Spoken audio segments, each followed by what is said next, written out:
It's been 2 weeks in Japan. Whilst I was in Japan, there was very many nights where I had deep talks of what we did in the day. With my mum, we were asking, what was the best activity that we've experienced today? But, to be honest, most of the time we walked back to the hotel, took a shower, and blacked out. We realized that all of the stress and navigation that I had, mostly because I was responsible of Google Maps, what tickets to buy for which trains, what time, what buses. One of the most reflective moments was on the airport bus to the airport. This bus was the last bus, so we were very lucky to have one at 9:35, because we left our hotel, which was 5 minutes away from this bus terminal. We walked over there, and I won't explain in detail what happened, but essentially we went to the wrong thing, and then I spoke my broken Japanese, and then the guy redirected to a place to go to the ticket machines, but then the ticket machines weren't the ones he was actually talking about. So we walked across the whole entire terminal to the other side, and we found out they were the actual machines over there. And then, of course, it was the easiest thing in the world. Literally just click on English, 2 people, tickets, insert the cash for Kansai Airport, Osaka Kansai Airport. And it was the last bus, so there was literally no one on it. When I say no one, it's literally me and my mum in a giant coach bus. These moments, I think they can relate back to the normal warm shower. You know, when people say shower thoughts, or maybe when you're walking back home from the gym, walking back home, walking to somewhere, whenever you find yourself semi-relaxed and I guess you could say doing something, maybe a little bit on autopilot, that is when you get the most insightful thoughts from seemingly, I guess you could say, the sky. It was then in the airport bus when I realized that the stress that I experienced throughout this whole journey was what led me to experiencing the amazing things, both physically, actually the stress led me to the amazing places, but the stress from feeling the terrible burning sensation on your forehead whenever you're learning something new, figuring something out, feeling that, then once you get to the end point, let's say the waterfall, the beautiful mountain you're looking at, the beautiful temple, once you get there, both emotionally and physically, you are happy because you made it there and you suffered beforehand. I actually can't record, bro. I was recording this same exact intro, and then my mum busts into my room with trying to find something in my room, and I'm like, no, and then she got sad, and then now there's a family member around. I hear outside right now.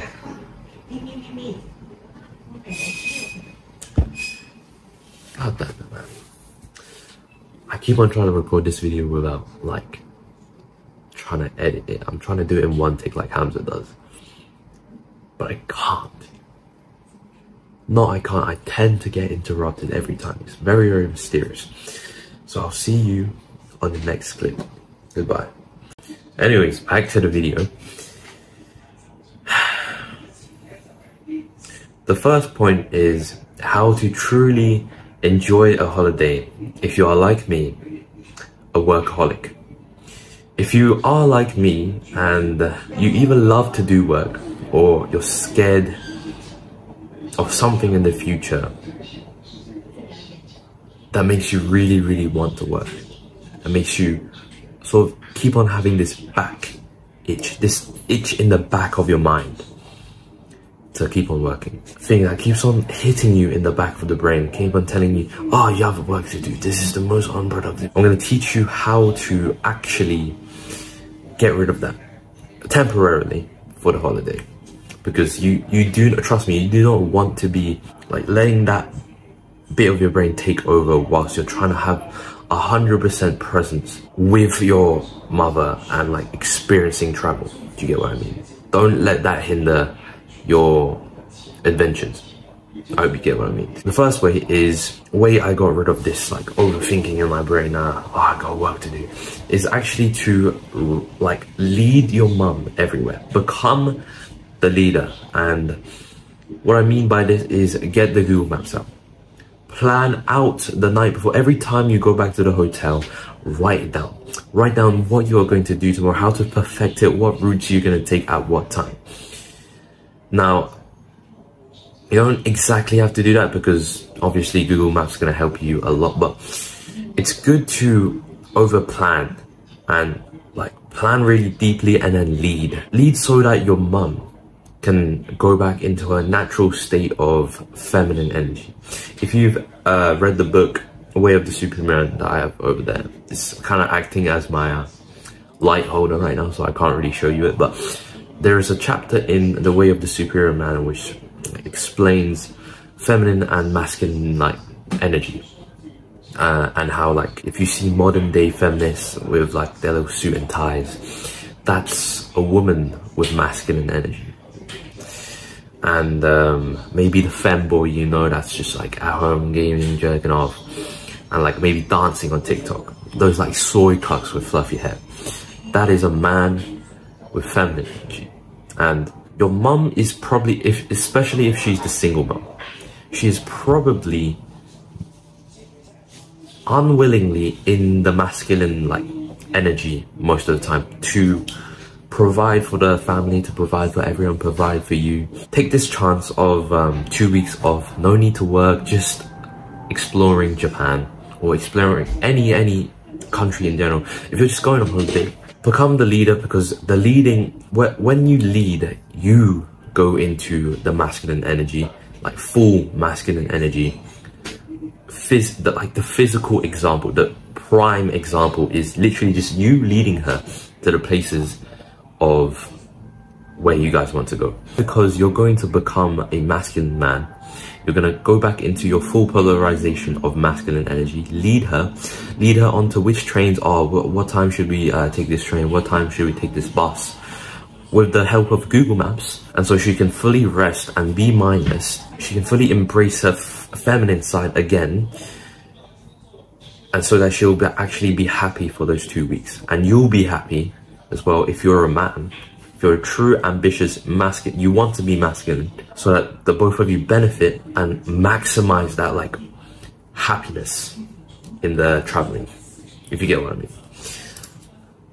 Hope I made that clear for you, because sometimes when I review back my videos and I go and like edit my videos, I just like miss a very, very valuable point. So I hope that comes across clear. Number 2 is another tip for if you're going to be a workaholic type of person. Oh, I need to get my work. And that is completely exhaust yourself. So exhaust yourself and forget about your work. I know just telling you forget about your work, that's kind of like hot. That's kind of like very vague. 1, forget about your work.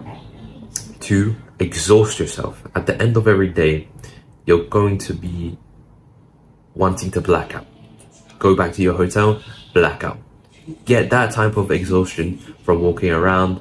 You'll naturally get this, to be honest. I don't know why I'm telling you to specifically get exhausted. You'll just get this if you are the leader. So if you've done the first point correctly, you'll naturally get the second point of exhaustion. Third point of this is remembering the rule of this is the season of. So what am I saying here? This is a thing from Alex Hormozi. This is the season of no, this is the season of Japan, this is the season of work, this is the season of this project, this is the season of reading, this is the season of learning about healthy stuff. Just take 2 weeks of completely forgetting about your work and hyper focusing on just Japan. Or for example, completely forgetting about your work and completely focusing on health, researching everything about health. This is honestly, I know it may seem hard at first because you're a workaholic, but this is the most efficient way to do things, because if you're 50% working today and then you're 50% learning Japanese, it won't be as effective. It'll take a little bit longer, and you still have that work in the back of your mind. If you've done 50% of work and now you're gonna go and learn some Japanese, you're still gonna have that little bit of work in your brain. Now the third, under the topic of how to truly enjoy a holiday as a workaholic, is the importance of learning and soaking in information as a young man. Below the age of 25, this is another thing I'm going to be speaking on later in the script, I believe, but this is the most amazing stages for neuroplasticity. But the bro science explanation of this is the best time, 1 to 25, to learn discipline, to learn how the world works, how to actually become a true like masculine man sort of, and learn how to actually like defy the billion-dollar companies that like TikTok. This is the best time for you to learn life skills as a young man. So contrary to popular belief of, let's say, Asian parents, a lot of Asian parents or Asian parents friends alike, they all have this old mindset of, oh, you're 16 now, you have to go work at a friend's restaurant and wash dishes. You will never get rich that way. You will not, because that's what they did. Honestly speaking, like, they think that's the best path, right? But look at them now. They're fat, they're like chubby, they're depressed every morning, they wake up grumpy, they're like, their hairline's receding and they're just ugly, they got like fat all of it. Do they not think that you as a young man, 16-year-old, it is a waste of a life, a waste of a whole person, 100 years let's say, for him to waste his most valuable time of learning, neuroplasticity, to 25, to wash dishes, which is a useless job, in a restaurant? You won't learn anything from that, is what I'm trying to say. You won't have any valuable skills. What you should be doing, or what I should tell my kid if when I have kids, is these are the best years to learn the most hardest, the most in demand, but like no one knows about skills, high income skills. So that's the point. Why I said this point is actually, in Japan, you should really focus on learning. So in your spare times of, let's say you're waiting for the waiter to bring you your meals, or maybe at night you're actually not that exhausted, maybe you're waiting for your mom to go take a shower and then you take the shower. Of all of these little free times, you should be learning Japanese. You should be maximizing, focusing on one point, because that is gonna provide you the highest ROI. Fuck's sake. Oh my god, bro. Anyways, my PC just blacked out for a moment.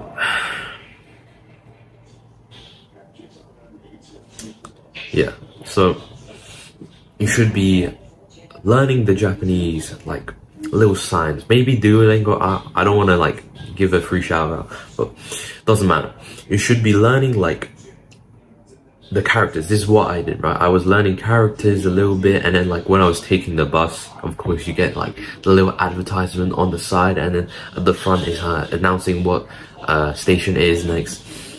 I just recognize the little symbols, and I see if it's right, because they oftentimes, if you go to cities like Kyoto, the buses will often have English on them as well.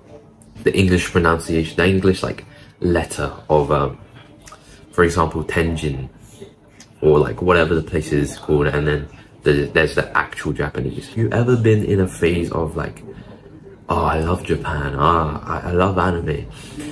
Chances are that you may have tried learning Japanese before. You may have tried, Duolingo, I'm gonna make my little book pamphlet of Japanese words. I did that, but I had nowhere to practice. I wasn't surrounded by Japanese, even though I was watching tons of anime per day back in the day. And so take this as a good opportunity if you're ever in Japan to fully maximize, because chances are you learn a new phrase, you have everywhere to test out that new phrase and how it works.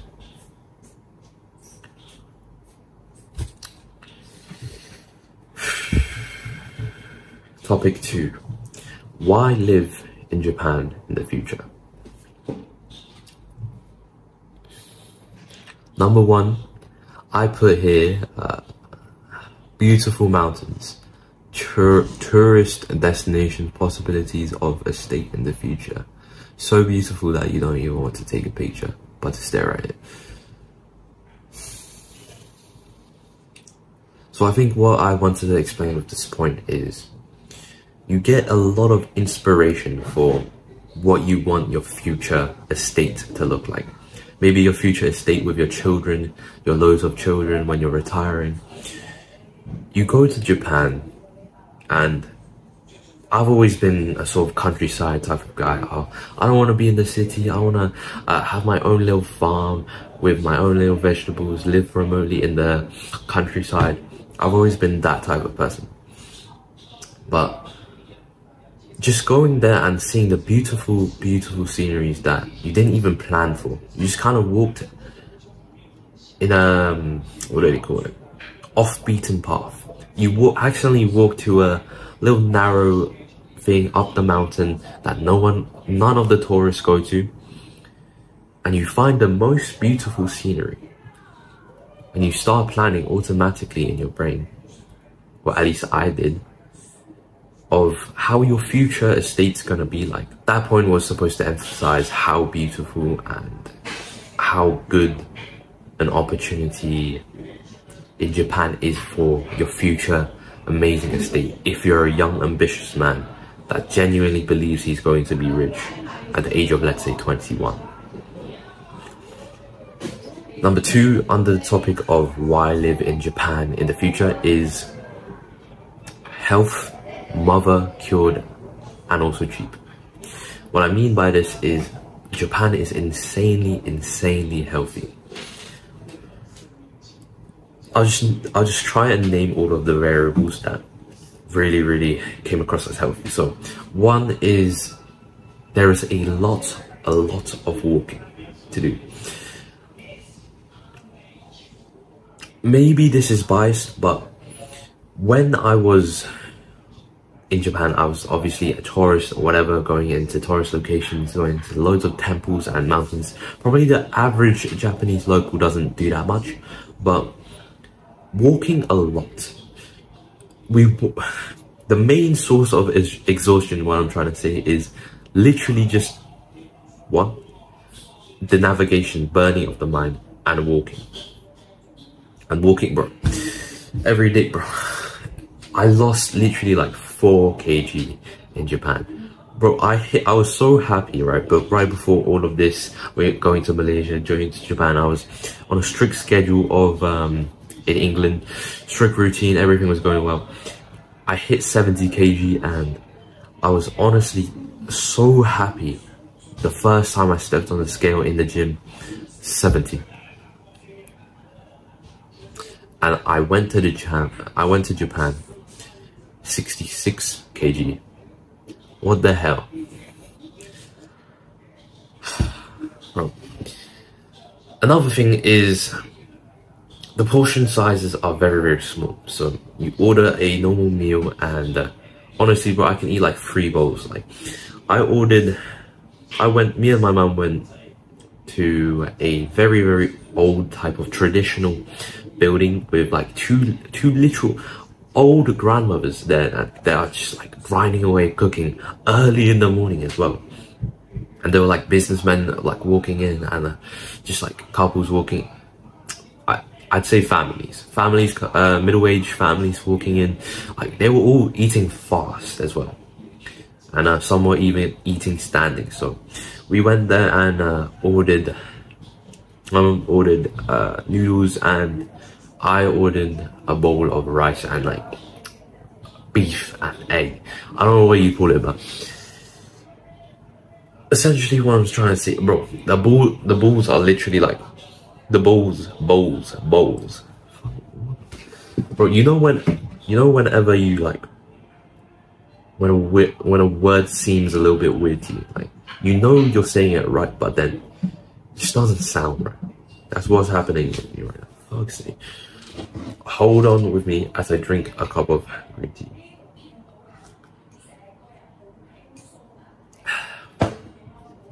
Throat is parched.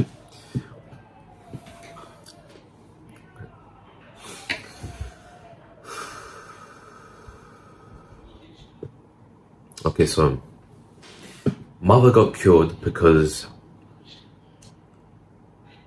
before she went to Japan in Malaysia, she had this terrible cough which like she had straight on for a whole entire week.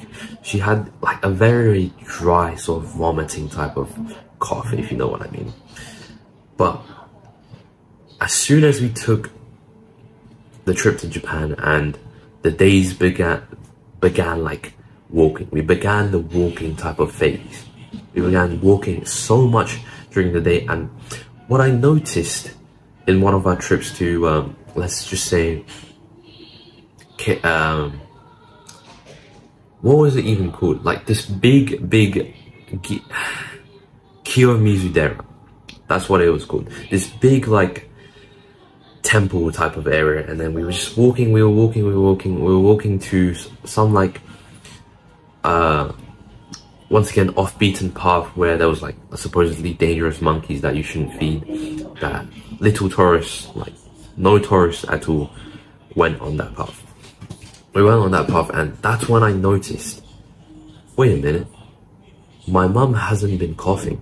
Whenever there's any like nature, or whenever you take long walks up the mountain, or going to little walks to the river, to waterfalls, every time we're in like these nature places, big natural places, where we're doing tons of hiking or walking, loads of sweat coming out, she doesn't cough.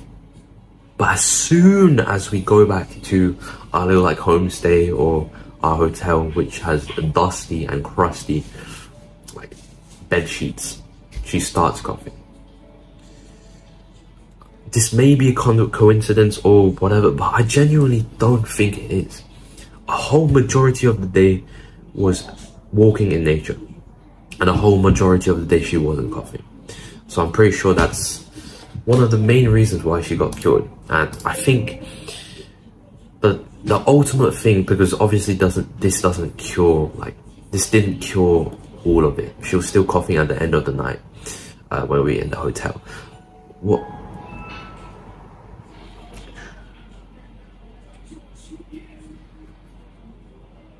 What I think actually put a stop to it, finally, the final stopper, was actually a hot spring. We went to this hot spring, this famous hot spring in Beppu. Oh, for fucking bro, another family's members coming. Oh, for fuck's sake. I knew I had limited time to record this. It's 23 minutes now, so I think I'll record another clip later. See you in a bit, bro. Hello again. It is tomorrow morning, and I believe the point I wanted to continue on with is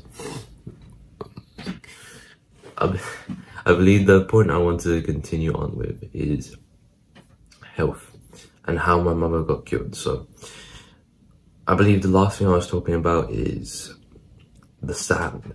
So specifically what finally cured it for her was probably the sand and hot water. So hot springs and this traditional method, or I don't even know what it is. It's basically being in an onsen, a hot spring, hot bath, but instead of it being water, it's sand.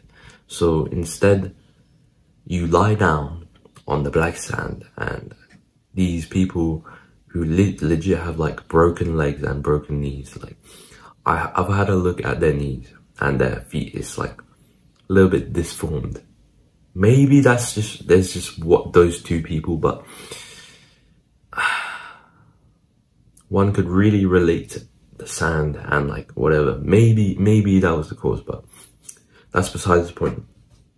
She and me gets buried in like black sand up to here, and it's like warm and it's hot and I start sweating. It's right above your comfort level, right outside of that. So plus the hot water, I think that's what cured her. So next is cheap. Japan is cheap, and I truly believe that. That's literally contrary to every single point you've ever heard from everyone. Japan is expensive. Oh, you're gonna go there and it's a very expensive holiday. Choose Thailand instead. Yes, it's expensive if you spend it in Tokyo and at the highest restaurants. But genuinely, if you compare these prices of, let's say, you're eating in Fukuoka or Kyoto or even in Osaka, then it's actually pretty cheap if you just compare them to some like middle class town in UK where I'm living. It's so much cheaper. It's like 30% cheaper. I'll just tell you the story. Me and my mom were wandering the streets of Kyoto, the main, like the town center Kyoto, right? When I mean town center, there's every luxury brand. There's like the Japanese version of Harrods, so like Daimyo, I think that's what it's called. Like all of these like high-end things. And then we were just walking because we had a long day of exploring whatever was in Kyoto. We walked down the main street, and then we saw down this alley there's a bunch of restaurants. So we decided to just like go off the beaten path and venture down this alleyway and see what there is to offer. And we came across this sort of barbecue restaurant, and it looked pretty good, and it was pretty clean and looked pretty professional. And we just went in, and the most valuable cuisine I've had in the whole entire trip of Japan. Just randomly like that, not even searching anything up. It was the most ROI providing meal. As in, for £50,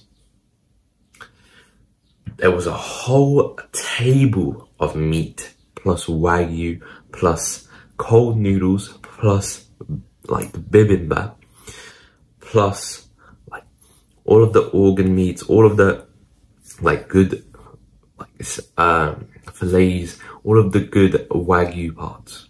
There was a true wagyu there as well. Like, and what's better is we got a private room, and you get to cook it yourself. Like me and my mom tried to think our way around like this dinner. How are they even making money? And I guess you could say it's you cooking it yourself or organ meats or. But point is, £50 in England, bro. £50, 1.5 persons worth of meal. In here, full to the brim, both of us, and I eat a lot. Like, for my size, I eat very, very much. Number 3 is an Asian tip for specifically Asians. If you are an Asian, it is very, very important for you to visit Japan, as it will give you a very, very good idea of what true masculine is. What true masculine Asian is, specifically. Not the soy cucks. Because, to be honest, if you just never visit these countries, never see any of these masculine Asian men, then all you see online, really, is these soy cucks with fluffy hair that are just dancing like K-pop type of people. And that sets a very, very bad example. And that's part of the reason why I'm going to gym and trying to inspire the young. Even though I am young. So what Specifically, what I mean by this is when me and my mum went to this restaurant of, I think it was called Oden. Oden is this cuisine that's a bunch of different ingredients and things to eat submerged in like some soup. And it was a standing restaurant, small like family restaurant, I'm pretty sure. And there was this Chad looking guy across with his like little cigarette and his like beer, right? We walked in, it was a standing restaurant, it's pretty special. Like, I've never seen anything like this before. It was like all like old wood, and what you're supposed to do is not sit down because there are no chairs. You stand and you eat, you like have some bar snacks, and we had some oden and some, of course I like maxed out the order of 3 eggs, 3 boiled eggs and some fried chicken. And my mum had some like other healthy vegetable stuff. But sitting across us, or standing across us, was this Chad looking guy. He had a lot more facial hair than usual for an Asian. And he had this vibe, you know, it's hard to describe without actually like seeing him, but once again, he had a cigarette and a beer, but I can't really put a name towards what really shined through. He had this like flow, this like relaxed type of way, of communicating, and like, but like he had a very deep, it was semi-deep voice, but he had this, it was a different way of talking. It made his deep voice even deeper without making it deeper, like sounding deep. I hope this makes sense. The point is, he had this slow, charismatic vibe, and he saw us literally like struggling to eat, sharing off one plate, right? Because these plates are literally so small. And so what he did was straight up just took it from behind the bar counter, and like gave it to us. And he had this like nice smile. He had this you know, I'll just say it's a manly, charismatic smile. Everything about this guy was just like so smooth. So for you to go to Japan and see masculine Asian, if you're Asian, see Asian masculine men and how they actually are, instead of having your role model forced to you with some like soy cock. So this is very important.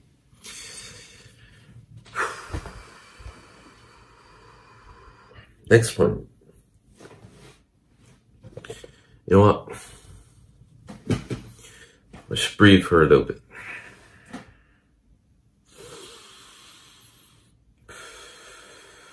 Because I'm feeling like my voice isn't as deeply inspiring today. It isn't as coming from the heart. So just deeply breathe for a few more like seconds.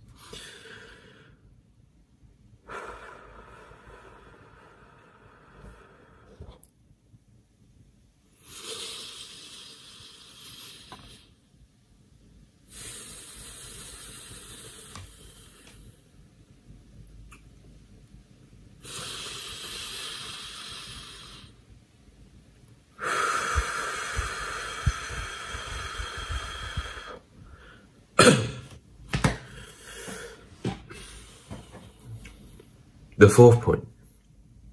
This may be controversial if you're a normal person, but chances are if you've watched this far into the video, you're probably on self-improvement. And the fourth point is perfectly feminine women that are cool. I have in brackets, the way of the superior man, dressed traditionally, elegantly, and not haram. This is literally what I wrote down, so bear with me. What I mean by this is, you will probably be shocked if you're living in another country which like has women that aren't like really elegant. if you know what I mean. They aren't dressed in the best. They don't really take care of themselves. Instead, they like have this disgusting way of taking care of themselves. So a good example of this is if you're familiar with the UK chavs, UK chavvy woman. That is the complete opposite of Japanese woman in general. So if you don't know what chavvy women are, I'll just explain it. It's women who want to take care of themselves. They do all of the womanly type of things of like makeup, nails, whatever, right?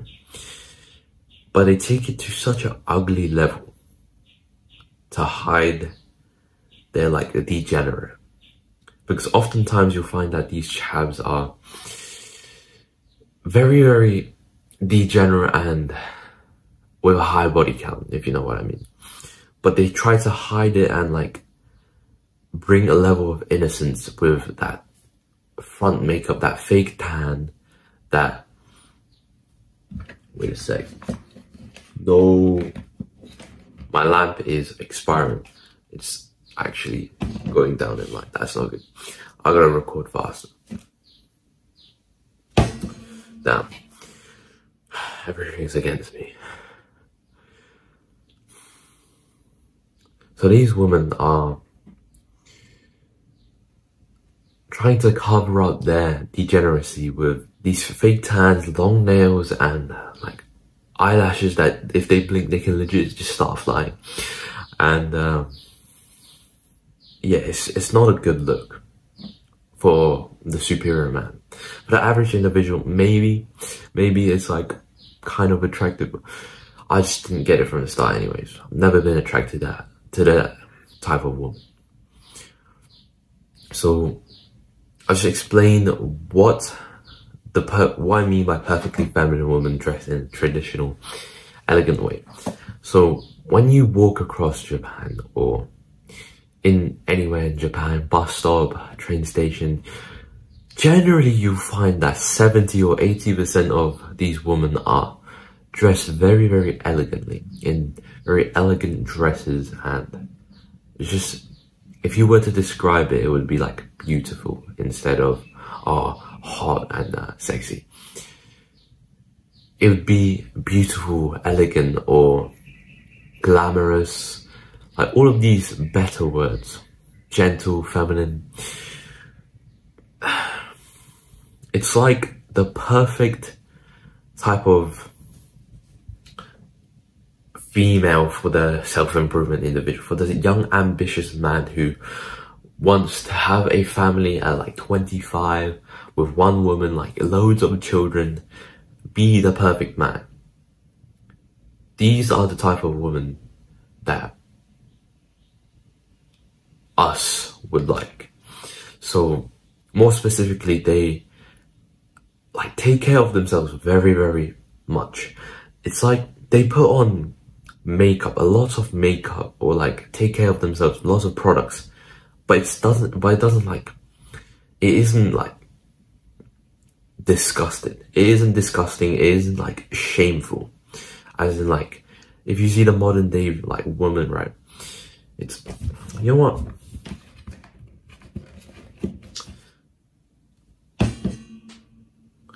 Bear with me here. I'm gonna make another clip because this is isn't as bright as it was. A little bit. As I was saying, the woman over there, it's like their makeup. They have lots of makeup, but it doesn't ruin them. It's not like the type that completely alters the way of their looks. It's like an addition, how it's meant to be. It's an addition to their beauty, if you get what I mean. It's more so cleanliness. It's clean and an addition instead of a hiding with the makeup. I think, yeah, that explains it. Yep. Next point. It is good if you have a degree of self-respect and know that you are a hardworking person that will be rich and somewhat able to do travel. I think with this point, so this point is to say this isn't for the average individual. This video isn't for the average guy. It's for the young, driven people like me who genuinely believe from their heart that they will make it. They will be this online Iman Gaji type of person. So if you're not familiar with Iman Gaji, it's like 15 years old to 21 years old. That's when he exploded to his wealth. That's his grind years, basically. And if you genuinely believe from your core here in your heart, like when you say, oh, I'm gonna be rich, and you feel it, and it feels whole, it feels like it's filled instead of like an empty shell, then this is for you. This guide or video is for you, because a lot of the things that I've researched for this video specifically, I've spent hours on this script. It's a lot of the advice online is like, oh, you're gonna work and commute in Japan. If the salaries are so low, you're gonna have constant expectations of overworking. Not for us, because we will have already grinded hard in the 15 to 21 years, which will make us wealthy over the age of 21.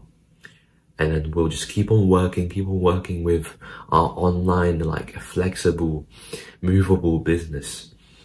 And instead of commuting to a day-to-day 9-to-5 office job, we will work on this instead.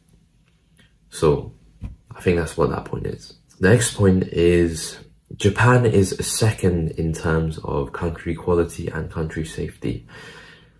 This, I know this may not be a proven, like, peer-reviewed study statistic of like global index, whatever, right?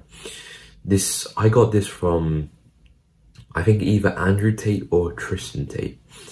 They said that in terms of like country quality and what's the best country to live in right now is number 1 Dubai and number 2 Japan. But then they just had to add in like Japan's very far away from Dubai, but it's, in terms of all of the countries, it's still second, but it's very far away from Dubai. But I have in brackets there in that point, Dubai might fall in a decade or so. What I mean by this is Dubai won't last forever. And chances are, if you are like my age and maybe when you're 30 or late 20s, so I'm 16 now, Dubai might fall. Because honestly, I've heard from people like Hamza and like some, I don't know what you call it, some right wing, some anti-Matrix guy that like talks about actual news instead of like fake propaganda news. These two people, I've heard from them about like how Dubai would fall because so many Western degenerate people are bringing their values to the UAE. And I know it's like common belief of like Dubai is already Americanized, but I think it will be Americanized even more. Hold on, let me just check out my lighting. Yeah, this is better.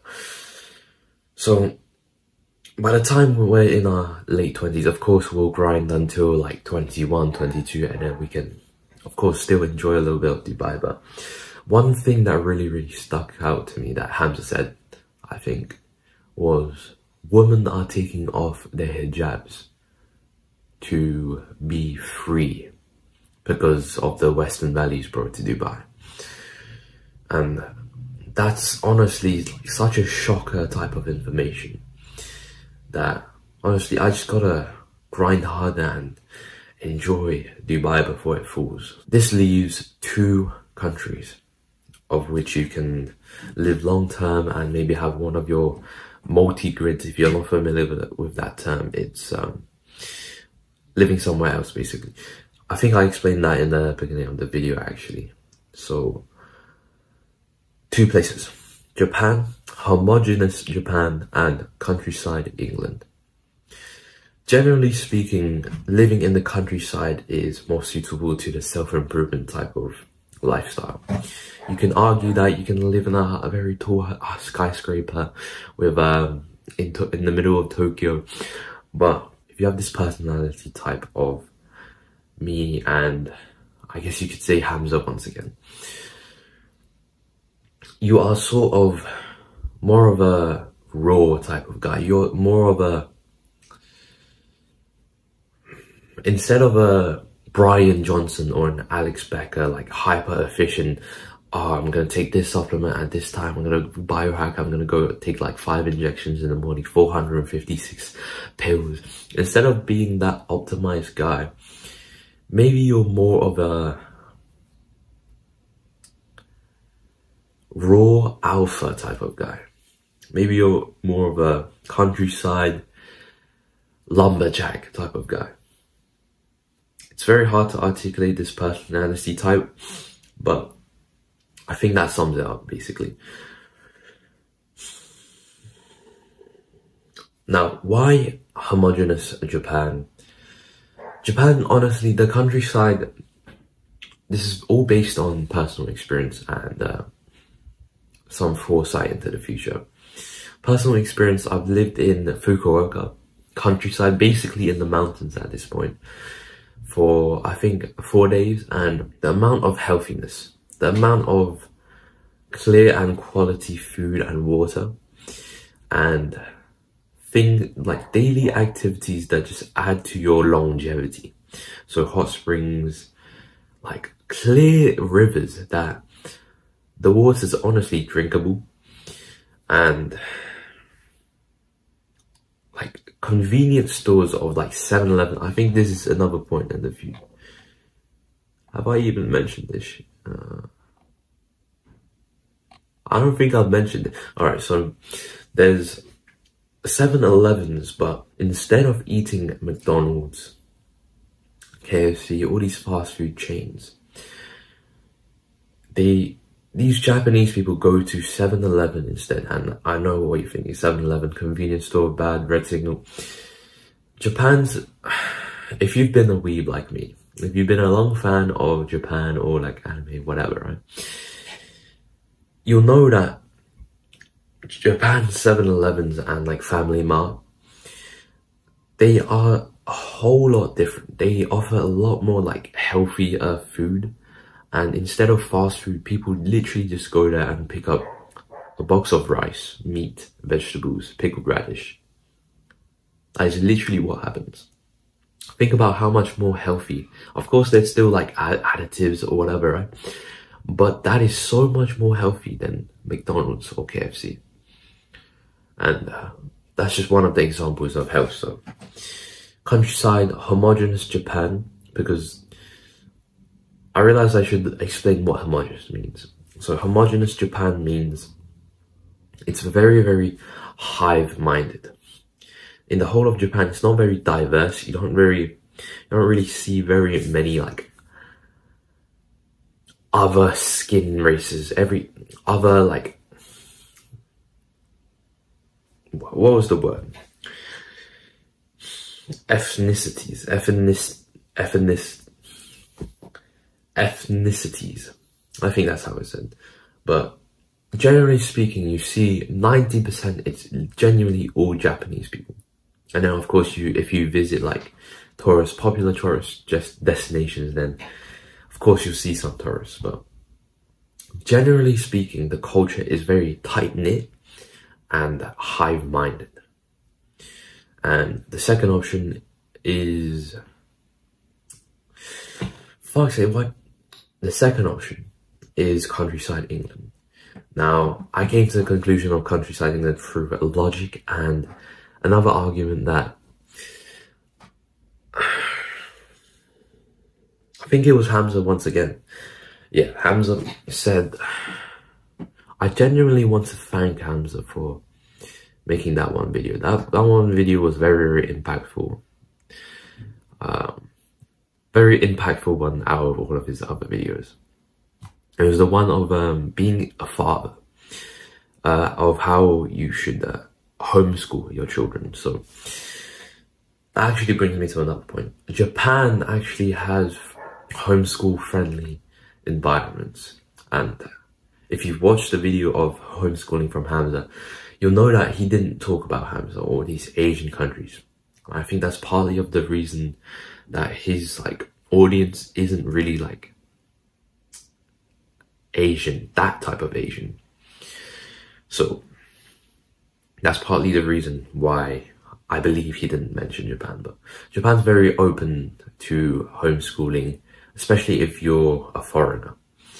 So by the age of 14, the child can be homeschooled. And 14's, I just had a thought in my mind when I, like, of course, was researching this, is if you're 14, that is like the optimum time of taking your like kid out of school, because that's like the rebellious stage. Do you get what I mean? Like the rebellious, degenerate stage. So that's a very good time to take your kid out. So countryside England, because honestly, the quality there is basically on par with Japan. You can literally just go to any farmer's market, the air is clean, I'm trying to explain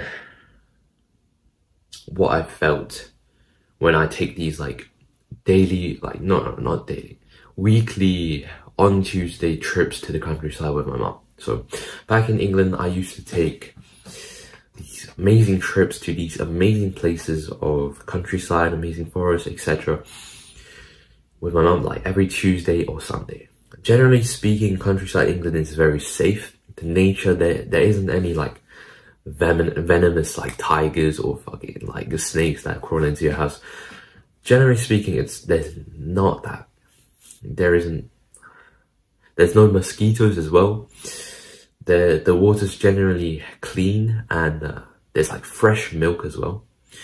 So I'm pretty sure there's organic, unpasteurized, unhomogenized milk readily available in the countryside. And this is like, although this isn't directly correlated to the like future type of place of countryside, I've been experimenting, and when I do go back to the UK, I've been thinking about this thing, about ordering milk instead of buying the conventional, like, heavily processed stuff from big supermarkets like Tesco, Sainsbury's, all of those places.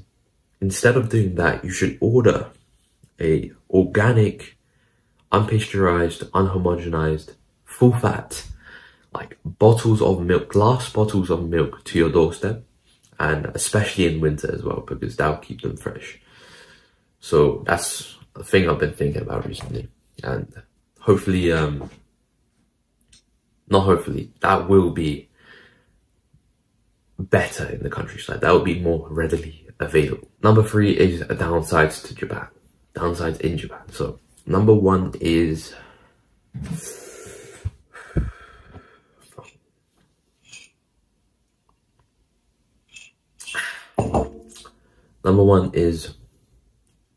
in the soapland areas in Beppu, there was a hentai antagonist, shy looking motherfucker.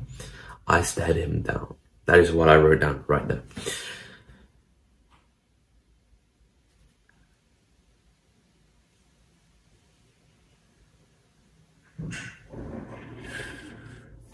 See you in the next clip. Finally back. It's been 2 days I haven't recorded, so I believe I wanted to continue the point of the pervert, the disgusting, so-planned, hentai antagonist looking guy. So I am gonna continue with that and everything else, but just before we start, I want to quickly go back to 2 points that I didn't really like express too well. So I'll just quickly go and have a look. Okay, so the first point I wanted to express more is forgetting about work and embracing the rule of this is the season of. This point is very, very important, because if you don't do this, you'll have this background thought that will create so much more stress for you. Forgetting about work and embracing the rule of this is the season of will provide you a stress-free, like, anything. Just like the current state of mind will be stress-free. It's not just that this will like get rid of that those background thoughts. This will not only eradicate that from my own experience, it will also like kill off any stress that you have, and so that you can fully embrace the journey, if you get what I mean. And number two, the perfectly feminine woman is, I wanted to give you a clear example of, maybe this is just a thought I have, but I think someone somewhere said that Japan has like effeminate men, like weak, not masculine, feminine men, majority. None of them are like alphas, none of them are like assertive and actually ask the lady out. So if you come along with your dominant, like superior man on self-improvement type of guy, type of like vibe, and you stare at her, not in a creepy way, right? Just like the normal, like how you're supposed to look at people when you walk past. Having that, willingly and bravely looking into a beautiful woman's eyes, you literally like separate yourself to the top already. You'll be like the top 20% or top 10% even. So me saying that is actually me giving an example of what I did. I willingly and bravely looked at her normally, how you're supposed to look at someone with eye contact when you're walking past, instead of just, oh, I'm gonna look at that bush. That's completely and utter bullshit. No one does that. Bro, every time I walk past some guy, some woman, some little kid that just like walks past and doesn't give me the eye contact, I sense the fear.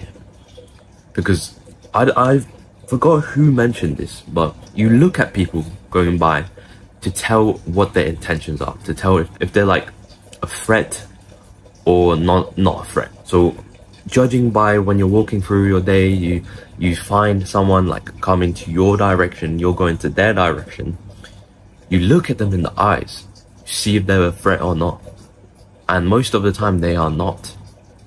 So that's how like one of the most like anxiety things, if you just look at people in their eyes, zero anxiety. Back to the point I was going to talk about. The dude was literally, you know that type of expression of like puffy red cheeks, but like he had this shy, effeminate, weak man vibe. So he had the dodgy eye contact, he had like small, like shrugging, I don't know what you got, like non-expressive. So this is expressive, right? Oh yeah, I'm the alpha male. What he had was like downhill, sort of beta, like low body language, low value body language. And honestly, this guy, just like one look at him, you'll be disgusted. You'll know, because he was standing right outside one of those soapland shops. And when he looked at my mum, I stared him down. He didn't even bother. I knew for a fact, I knew for a fact he had me in his peripheral vision. It was so close to like meeting eye contact with me, but he didn't. He looked down instead and looked away. Honestly, like, I know this may be a personal thing, but whenever someone is like poses a threat to your family or your mum, I kind of just, at least me anyways, I kind of just get like this instinctual hate towards them, ready to like beat them up. And number 4, how to live in Japan in the future. Only watch if you're serious. I have that in brackets. Now, I should have actually just mentioned this at the start. If you're just watching this for like entertainment purposes it's not really a good use of your time. Only watch this video if you're seriously considering, like seriously looking down into your future and considering Japan as an option. I think what I want to explain that you probably shouldn't watch this bit if you have some work to do, if you have some deep work that you know you're missing out on, or I can't do, or maybe you've just done, you've avoided the big task with these small little tasks like checking Discord, checking your emails, watching a productive video that you know, honestly just doing like 5 minutes of your deepest work, highest contribution, like hardest work will probably beat that productive video in terms of ROI. So if you have some work to do and you're not taking this video like seriously, then please bro, just go do that work and save your family. But if you are planning to have a multi-grid like expansion in the future and Japan's one of the options, then yes, watch this bit, is for you.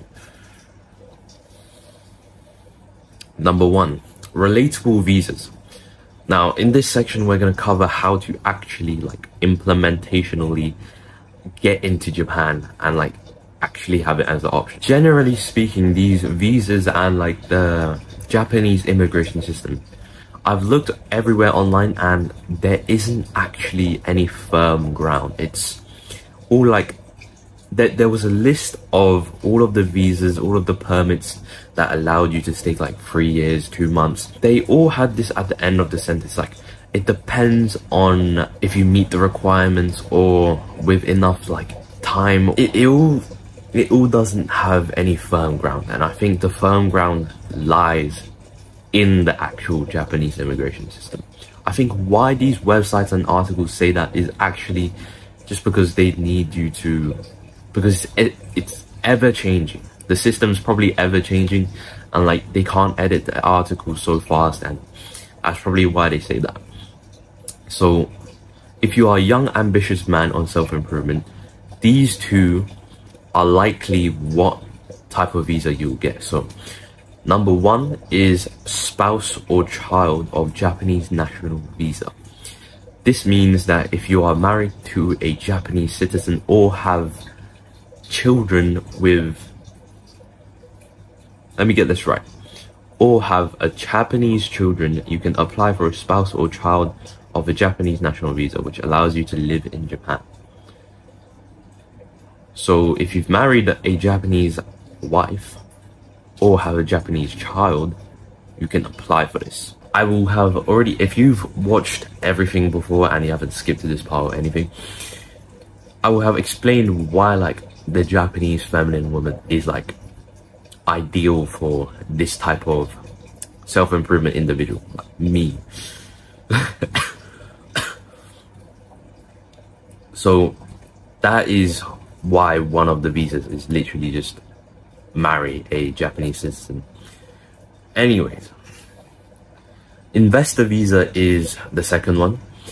This means business and contribution to the Japanese economy for 6 months to 1 year, then extended to 1 year to 3 years. Then meeting requirements, you can apply for a permanent residency. So this is if you are like the traveling like digital nomad. I think that's what it's called. Digital nomad that isn't bound by, oh, I'm gonna marry a Japanese person. So yeah, this is probably gonna apply to most of you here.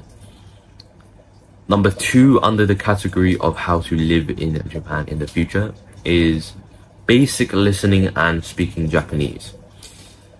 You'll need, I reckon, under my like 2 weeks of Japan personal opinion, you really only need basic listening and speaking of Japanese. Because honestly, if you're living in a city like Kyoto or Osaka or even Tokyo, there's chances are that you can literally just whip out your phone, Google Translate, take a picture of it. But more likely, they will actually just have the English pronunciation of the kanji or the Japanese letters. So you won't even need to read the Japanese. So the more important two skills is probably listening and speaking. So number one is take a shocker trip to Japan, then start learning. I'll link down below if you're like older, if you're like 20 something years old and you're willing and you have the money to take a student's course in Japan to learn Japanese, then I've linked a link down below. But taking a shocker trip to Japan is the absolute best way to learn it, in my humble opinion, from my experience. Number two is ideal way to learn is to cut off everything and hyper study for 2 weeks. And I recommend you do this when you're around 20 years old. I'm speaking for the guys who are like 14, 13, 15, grinding to 21. And then hopefully by then they'll have like a good revenue of like 10k per month. Because honestly, these are the most important years in my opinion. A lot of people will say, it's 20 to 30, those are your grind years. You should spend your teen years having fun. But this is having fun. Me grinding is having fun, so don't know what they're talking about. The ideal way is to cut off everything and hyper study for 2 weeks. So I think this is like a subversion of the thing I mentioned before, the hormozi thing. Yeah, this is the season of... No, I think this point was actually just for people who aren't in Japan. If you literally cut off everything and you know you're that guy, you know that you're that guy who can just tap into focus, deep hours, 3-4 hours, deep work sessions. If you are that guy, then doing 2 weeks, I know it's hard for you, bro. I know it's completely like, it sounds completely insane, right? Because you value your work over anything. If you're that much of a grinder, you probably like, whenever you're maybe watching a movie with your mum, or like your mum's told you to watch a movie with her, or you're staying around for dinner a little bit too long, you get this background itch in the back of your head. You have work to do. So if you're that guy, like me, the best way actually for us, but the hardest way, is to cut off everything and hyper study Japanese for 2 weeks, and then we'll have a solid understanding of what it is, because we are grinding. Now, number three is housing and the best area to live.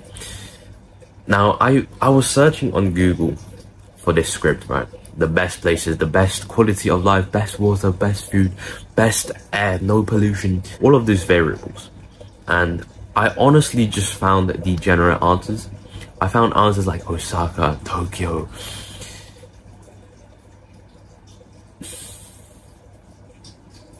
But for the average individual, yes, probably, you are going to be living in a Tokyo apartment of like, you're just going to go downstairs, pardon me, to a giant department store, and then like, that's the average degenerate life.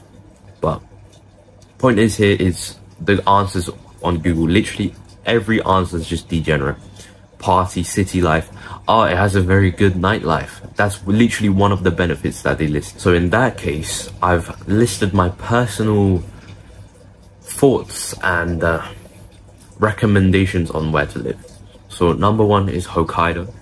Hokkaido seems from everything I've heard, like listened to, watched, it seems like a very, very good like place for the self-improvement individual. Or more specifically like me, because one, it has snow, lots of snow when it's snowing, but then again it has summer when it's summer. It has, honestly, I think good quality milk, which I'd assume if you go there you can get some organic, like super healthy milk. If you're wondering why I'm like literally listing out why is milk, no one cares about milk, I care about milk. Milk is like, it was one of my staples of when I was a child, so honestly I love to drink milk with everything else. Like tea, coffee, it's kind of odd without milk, at least for me, so that's why I'm listing it. It's good to have organic, unpasteurized, unhomogenized milk. Number 2 is Okinawa. Okinawa is the highest like living population, whatever. It's I'm sure you've heard about the Okinawan diet if you've been health sensitive or you're on self-improvement. So Okinawan diet is like the most healthy. The old people there have like vibrant social circles, so they don't like develop dementia and like get lonely. And then like the average age is like 90 or something. And Okinawa is, it sounds good, right? It sounds, it's Japan's secret paradise, but I'm scared that Okinawa will become something like Dubai in the future. If you've listened to that part of where I've said like, oh, Dubai is gonna fall, I'm scared Okinawa will like do the same thing, because honestly I've seen videos of Okinawa and like there's mentions of many fast food places coming out. I'm scared that once all of the old healthy statistic like census, like they collected data of the old people, right? Once all of those old people like die off, what do you think will happen? Because I'm sure literally like, because there's so many Americans over there, there's so many like other people, right? It's like Japan's Hawaii.